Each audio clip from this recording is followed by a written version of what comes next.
یا ایھا الذین آمنوا توبوا الی اللہ توبۃ نصوحا وقال اللہ تبارک و تعالی فی مقام آخر یا ایھا الذین آمنوا کتب علیکم الصیام کما کتب علی الذین من قبلکم لعلکم تتقون۔ دوستو، خطبہ مسنونہ کے بعد ہم نے قرآن پاک کی بڑی مشہور اور معروف دو آیت کریمہ کی تلاوت کا شرف حاصل کیا ہے۔ ان آیتوں کے ترجمہ اور تشریح سے قبل مناسب سمجھتا ہوں کہ ہم اور آپ سب مل کر کے ہمارے اور آپ کے آقا جناب محمد رسول اللہ صلی اللہ تعالیٰ علیہ وآلہ وسلم کی بارگاہ بیکس پناہ میں غلامی کا ثبوت دیتے ہوئے جھوم جھوم کر درود کی ڈالی محبت کی تھالی میں سجا کر پیش کرنے کی کوشش کریں۔ اللہم صلی اللہ علیہ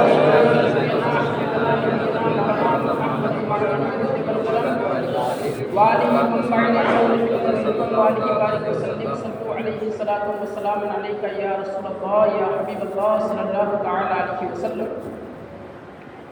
دوستو، قرآن پاک کی بڑی ہی مشہور اور معروف آیت کریمہ کی تلاوت کا شرف حاصل کیا ہے ہم نے۔ سورہ تحریم کی آیت نمبر 8 ہے۔ اللہ تبارک و تعالیٰ فرماتا ہے یا ایھا الذین آمنوا توبوا الی اللہ توبۃ نصوحا، اے ایمان والو اللہ تعالیٰ کی بارگاہ میں خالص توبہ کرو۔ خالص توبہ کس کو کہتے ہیں؟ ایسی توبہ ہونی چاہیے جس کے بعد اب دوبارہ گناہ کی طرف لوٹ کر کے نہ جائے بندہ۔ ایک بار اگر اللہ تعالیٰ کی بارگاہ میں توبہ کر لیا، ایسی توبہ ہونی چاہیے، ایسی توبہ ہونی چاہیے کہ اب دوبارہ پھر گناہ کی طرف نہ رجوع کرے۔ اللہ تعالیٰ نے کیا فرمایا؟ اے ایمان والو اللہ تعالیٰ کی بارگاہ میں خالص توبہ کرو، ایسی توبہ جس کے بعد پھر رجوع نہ ہو گناہ کی طرف، پھر دوبارہ گناہ کی طرف لوٹے نہیں۔ اور ہم نے کیونکہ یہ شعبان معظم کا مہینہ ہے، اس مہینے میں خاص طور پر بندوں کو چاہیے کہ اللہ تعالیٰ کی بارگاہ میں توبہ کرے، اور اس کے جسٹ بعد اللہ تعالیٰ کا رمضان کا مہینہ ہے شعبان کے بعد۔ اس لیے ہم نے قرآن پاک کی ایک بڑی مشہور اور معروف آیت کریمہ تلاوت کی، سورہ بقرہ کی 183 نمبر آیت، یا ایھا الذین آمنوا کتب علیکم الصیام، اے ایمان والو تم پر روزے فرض کیے گئے، کتبہ اے فرضا، اے ایمان والو تم پر روزے فرض کیے گئے، کما کتب علی الذین من قبلکم لعلکم تتقون، جیسا کہ تم سے اگلوں پر روزے فرض کیے گئے تھے۔ کیوں روزے فرض کیے گئے؟ ہم پر بھی اور ان پر بھی۔ اللہ تعالیٰ خود ہی فرماتا ہے لعلکم تتقون، تاکہ تم متقی بن جاؤ، پرہیزگار بن جاؤ، اللہ تعالیٰ کا خوف تمہارے دل میں پیدا ہو جائے۔ روزہ ہم لوگوں پر فرض کیوں کیا اللہ تعالیٰ نے؟ تاکہ ہمارے دل میں اللہ تبارک و تعالیٰ کا خوف پیدا ہو جائے۔ یہ مقصد ہے روزہ کا، تقویٰ کی طہارت نصیب ہو جائے۔ تو دوستو، ہم نے دو آیت کریمہ کی تلاوت کی ہے قرآن پاک کی، ان دونوں پر ہم اختصار کے ساتھ آپ کے سامنے گفتگو کریں گے، کیونکہ یہ شعبان معظم کا مہینہ ہے، اور 15ویں شعبان کی فضیلت کے تعلق سے آپ لوگوں نے بہت سنا امام صاحب سے، اور بہت اچھی تقریر آپ لوگوں نے سنی۔ دیکھیے، یہ شعبان المعظم اس مہینے کی بڑی فضیلت ہے دوستو۔ پتہ ہے، جیسے ہی رجب اور شعبان کا مہینہ داخل ہوتا، حدیثوں میں آتا ہے کہ آقا صلی اللہ تعالیٰ علیہ وسلم دعا مانگتے، اللہم بارک لنا فی رجب و شعبان و بلغنا رمضان، اے اللہ ہمیں رجب اور شعبان کے مہینے میں برکتیں عطا فرما اور ہمیں رمضان تک پہنچا دے۔ اور یہی دعا صحابہ کرام بھی مانگا کرتے تھے، اور ہمارے اسلاف سے بھی یہی دعا ثابت ہے کہ جیسے ہی رجب اور شعبان کا مہینہ آتا، حضور صلی اللہ علیہ وسلم اور صحابہ کرام یہی دعا مانگتے، یعنی رجب اور شعبان کے مہینے میں ہمیں اتنی ہماری عمر میں برکتیں عطا فرما، صحت عطا فرما، ہمیں تندرستی عطا فرما کہ ہم رمضان کے مہینے کو پالیں اور اس مہینے کے روزوں کو بھی رکھ سکیں۔ ہمیں اللہ تعالیٰ کی بارگاہ میں خالص توبہ کرنی چاہیے، ایسی توبہ کہ پھر ہم دوبارہ گناہوں کی طرف نہ لوٹ سکیں۔ دوستو، حدیث میں توبہ کی بڑی فضیلت آئی ہے۔ پتہ ہے، جب کوئی بندہ اللہ تعالیٰ کی بارگاہ میں خالص توبہ کرتا ہے تو اللہ تعالیٰ بہت زیادہ خوش ہوتا ہے۔ بخاری شریف کی حدیث ہے، مثال سے حضور صلی اللہ علیہ وسلم ہم لوگوں کو سمجھانے کے لیے ایک مثال دے رہے ہیں۔ ایک عرابی کی مثال، ایک دیہاتی کی مثال۔ ایک دیہاتی اونٹ لے کر کے ایک صحرا میں چلا جاتا ہے، بیابان میں چلا جاتا ہے، جنگل میں، نہ وہاں کوئی آدم ہے، نہ آدم زاد ہے، نہ پانی ہے، نہ کوئی پانی کا عطا پتہ ہے۔ اس کے اونٹ میں پانی ہے، کجاوا ہے، کھانے پینے کا سارا ساز و سامان ہے۔ وہ بندہ جیسے ہی صحرا میں پہنچتا ہے، پہنچنے کے بعد اس کو تھکاوٹ محسوس ہوتی ہے۔ تھکاوٹ کی وجہ سے وہ اپنے ہاتھ میں، حدیث میں آیا ہے کہ اس ہاتھ میں وہ ایسے رکھ کر کے سر سو جاتا ہے تھکاوٹ کی وجہ سے۔ اور جب نیند سے وہ شخص بیدار ہوتا ہے تو اس کی اونٹنی غائب ہو جاتی ہے۔ اور آپ کو پتہ ہے کہ صحرا، ریتیلی زمین، جہاں پر ریت ہو، بالو ہو، ریت خشکی کی جو ہے اونٹنی کو کشتی کہا گیا ہے۔ اتنی تیزی کے ساتھ اونٹنی بھاگتی ہے کہ آپ نہیں پا سکتے ہو۔ اونٹنی غائب ہو گئی، اب وہ بندہ پریشان ہو گیا اور وہ سوچنے لگا کہ اب میرے لیے موت کے علاوہ اور کوئی راستہ نہیں ہے، اب تو ہمیں موت ہی آئے گی، کیونکہ یہاں نہ کوئی پانی ہے، نہ آدم ہے، نہ آدم زاد ہے، اب تو ہمارے لیے صرف اور صرف موت ہی ہے۔ دوڑتے دوڑتے وہ ٹیلے کے اوپر چڑھتا اپنی اونٹنی کو دیکھنے کے لیے، کبھی اس ٹیلے پر، کبھی اس ٹیلے پر، کبھی ادھر دوڑتا، کبھی ادھر دوڑتا، بھوک اور پیاس کی شدت سے وہ پریشان ہو گیا۔ آخرکار وہ بندہ ایک درخت کے نیچے آتا ہے اور آنے کے بعد تھکاوٹ کی وجہ سے پھر سو جاتا ہے۔ اور سونے کے بعد جب وہ نیند سے بیدار ہوتا ہے تو کیا دیکھتا ہے کہ اس کی اونٹنی اس کے نگاہوں کے سامنے ہے۔ اور وہ اتنا زیادہ خوش ہوتا ہے، اتنا زیادہ خوش ہوتا ہے کہ خوشی کے مارے اللہ تبارک و تعالیٰ کا بہت زیادہ شکریہ ادا کرتا ہے۔ تو حضور صلی اللہ علیہ وسلم نے فرمایا کہ اے میرے صحابیوں، سنو سنو، جس طریقے سے صحرا میں اس بندے نے اپنی اونٹنی کو، کھوئی ہوئی اونٹنی کو پانے کے بعد اللہ تعالیٰ کا شکریہ ادا کیا اور بہت زیادہ خوش ہوا، اس کی خوشی کی انتہا نہ رہی، اسی طریقے سے اللہ تعالیٰ تم لوگوں کی توبہ سے خوش ہوتا ہے۔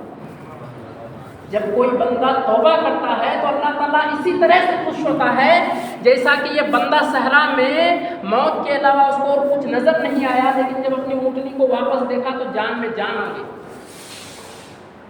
آپ کو میں ایک واقعہ بتاؤں، حضرت موسیٰ علیہ السلام کے دور کا واقعہ ہے۔ ایک بندہ پتہ ہے 40 سال تک اللہ تعالیٰ کو ایک سجدہ تک نہیں کیا تھا، ایک سجدہ تک نہیں کیا تھا اس کی راتیں صاف نہیں تھی، اس کی راتیں پاک نہیں تھی، خلوتیں ناپاک تھی، اس کی تنہائی اس کی ناپاک تھی، اللہ تعالیٰ کی نافرمانی میں اس کے دن اور راتیں گزر رہے تھے۔